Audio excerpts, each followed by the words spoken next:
fled their homeland at the threat of the communist Chinese in 1959, their leader, the Dalai Lama, has been traveling the globe with a trite greeting card philosophy and a warm smile, desperately trying to enlist help in his quest to free Tibet and return to power. I believe, you see, every human being have the potential to develop compassion. This idea that he's a humble spiritual man with just a robe and a bowl and a prayer bead isn't really what the Dalai Lama is all about. I'm Michael Parenti, a political writer, author, and noted after-dinner raconteur. He headed a social system that was exploitative, terribly unequal, and terribly brutal. Tibet was Shangri-La. That is, if you were the Dalai Lama. No wonder he wants it back. He had a palace and a pile of servants. The rest of the Tibetans lived in huts and ate roast barley meal and yak butter tea.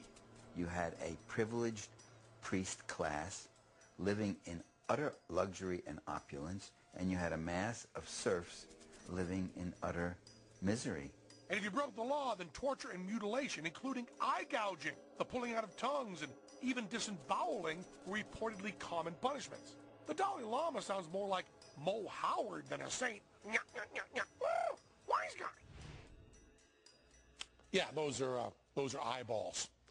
Since Mr. Lama has been run out of Tibet, the Chinese have introduced secular education, running water, and electricity. So maybe life is a bit better on the ground there. Of course, the Chinese have also thrown thousands into labor camps and prisons, stopped as much free speech as possible. Then there's that whole fucked up communism thing.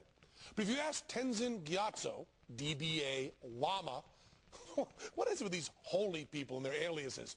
His holiness will tell you that he must return to power for the good of his people.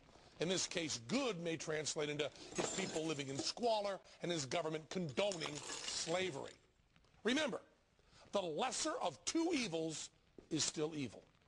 And the enemy of my enemy is not my friend.